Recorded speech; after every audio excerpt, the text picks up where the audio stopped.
जय हिंद। मैं कौपल एस के सोलंकी अपनी सरकार और आप सब लोगों के सामने कुछ तथ्य रखना चाहता हूं। जैसा कि आप सब लोग देख रहे हैं, आजकल बहुत सारी वीडियो सेना और पैरामिलिट्री फोर्सेस को अपनी अपनी प्रॉब्लम्स को लेकर वायरल हो रहे हैं, जिसके उपलक्ष्य में सेना प्रमुख ने बोला कि आप लोग ऐसा मत कीजिए, सही नहीं है। जी सर, आपने सही बोला, ये बिल्कुल सही नहीं है। लेकिन जो अंग्रेजों की पॉलिसी आज 70 साल होने वाले हैं, अब देश को आज़ाद हुए, जो अभी तक रनिंग कर रही हैं मिलिट्री में, क्या वो सही है? जिसमें अधिकारी और जवानों के बीच इतना अंतर बना के रख दिया है। उनके टाइम पे अधिकारी सारे अंग्रेजों के हुआ करते थे और सिपाही हम भारतीय हुआ करते थे, जिन्हें वो एज अ नौकर यूज करते थे। वो अभी तक कंटिन्यू है। पहला जैसे मेरे तेज बहादुर भाई को ले लीजिए, उसने खाने को लेकर शिकायत की थी। सर, मैं तेजपुर में आर्मी के साथ पोस्टेड था। अगर आप वहां जाके अधिकारी मैस और जवानों का मैस देखेंगे, आपको अंतर समझ में आ जाएगा। अधिकारियों का मैस ऐसा है जैसे 5 स्टार होटल, बाहर से एकदम महल और अंदर सुविधा एकदम 5-7 स्टार होटल की तरह, और बाहर 50-60 लोग केवल उसको तैयार करने में, उसको मेंटेन करने में लगे रहते हैं। वो और कोई नहीं, वो आपके जवान है जो लड़ने के लिए भर्ती हुए थे। वहीं आप जवानों का मैस अगर जाके देखेंगे तो आपको खुद खाना खाने में झिझक महसूस होगी। उसके बाद सर, मेरे दूसरे सीआरपीएफ के जवान के ऊपर आ जाइए, जिसने पैरामिलिट्री फोर्सेस की कुछ सुविधाओं के लिए बोला था, जिसने कैंटीन फैसिलिटी, पेंशन के लिए बोला था। सर, बिल्कुल उनके लिए पेंशन होनी चाहिए। वो भी इतने ही देश के लिए समर्पित हैं जितने कि हम। कल के लिए भगवान ना करे अगर उसे कुछ हो गया तो उसकी फैमिली को एक वो पेंशन ही था जो जिंदगी भर सहारा देगी, जिससे वो खुद जिएगी अपनी और अपने बच्चों को पढ़ा सकती है। अब सर, हमारी कुछ ऐसी फैसिलिटीज पे आइए जिसमें इतना अंतर बना के गए थे अंग्रेजों, जो आज तक कंटिन्यू है। उसे क्यों अभी तक नहीं हटाया जा रहा है? उस डिस्पैरिटी को क्यों खत्म नहीं किया जा रहा है? सबसे पहले ईसीएचएस फैसिलिटी, उनकी अलग हमारी अलग, हर जगह लाइन अलग, उनको हर जगह तवज्जो दी जाती है। कैंटीन में लाइन ले लीजिए, अफसर्स अलग, हम सिपाही अलग। एमएच में लाइन ले लीजिए, अरे एमएच में तो बीमार आदमी जाता है, उसमें अफसर्स अलग, हम लोग अलग। हम लोग लाइन में, अफसर आ गया तो वो पहले चले जाएंगे, उनकी फैमिली पहले चली जाएगी, हम लोग खड़े रह जाएंगे, चाहे कौन ज़्यादा बीमार है कोई मैटर नहीं करता।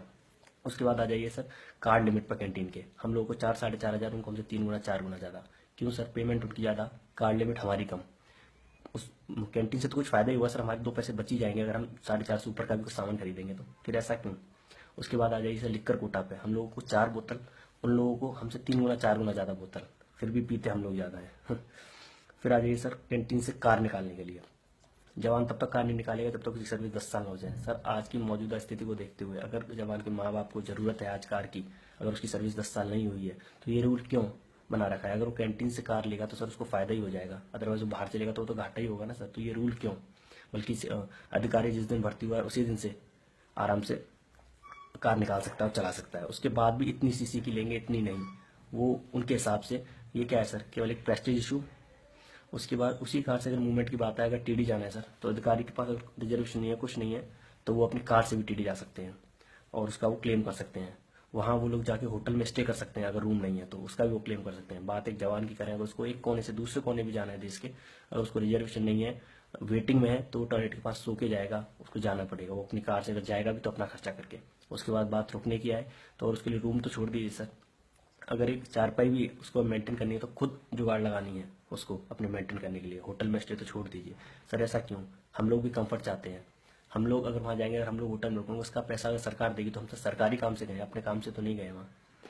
लेकिन नहीं, उन लोगों को सब कुछ ऑथराइज है, हम लोग को ऑथराइज नहीं है। उसके बाद राशन स्केल पे आ जाइए सर, हम लोग को 3-3.5 हज़ार रुपये मिलता है और आर्मी में मेरे साथियों को कुछ राशन मिलता है। तो उन लोगों को पूरा राशन मिलता है, हमें 3-3.5 हज़ार। इतने में से दूध और पानी आ जाता है महीने का। तो अब आप बताइए ये अंतर है या नहीं? और उसी राशन की क्वालिटी अच्छा पहले छांट के कर दिया जाता है। और फिर आइए सर, पार्टीज में हम लोगों को यूज़ किया है, लॉजिस्टिक सामान अगर आए, यूनिफॉर्म, पिछले लास्ट 2 साल से जूते नहीं मिल रहे सर। और ऑफिसर्स की ड्रेसेस को मैंने स्टिच होकर एकदम उनके घर तक पहुंचते हुए देखा है। तो इतना स्मूथली उनके लिए काम होता है और हम लोगों के लिए नहीं। ऐसा क्यों सर? उनकी वाइफ्स को मैम मैम बोल के इतना अंतर पैदा कर दिया जाता है कि हमें शर्म आती है अपनी वाइफ्स को लेके जाने में। उसके बाद हाँ, अब बात करें पे स्केल की, तो सर वो डिजर्व करते हैं। वो एग्जाम फाइट करके आए जो हम लोग नहीं कर पाए। वो ए ग्रेड ऑफिसर्स हैं। But what about MSP sir? Military service पे तो सर गार्ड हम करते हैं सर अपनी पैराफेरी को, चारों पांचों तरफ से, हर तरफ से हमारे 10-20-50 जवान जो भी हैं अपनी जान हथेली पर के रात भर हम लोग जाके गार्ड करते हैं। बॉर्डर पर गश्त हम लोग देते हैं रात भर जग के। और मिलिट्री सर्विस पे उनका 15,000 प्लस और हमारा 6,000 एज पर 7 पे कमीशन। ऐसा क्यों सर? इसके लिए मैंने सर बहुत लेटर भी लिखे थे, मैंने, मेरे कई भाइयों ने, मैंने डिफेंस मिनिस्टर, पीएमजी आपको और अपने फाइनेंस मिनिस्टर को, सबको, लेकिन अनदेखा कर दिया गया या किसी ने हमारी ये बात उठाई नहीं। और ऐसे ही नहीं, और भी बहुत सारे अलाउंसेस हैं जिसमें इतना डिफरेंस पैदा करके रखा गया है।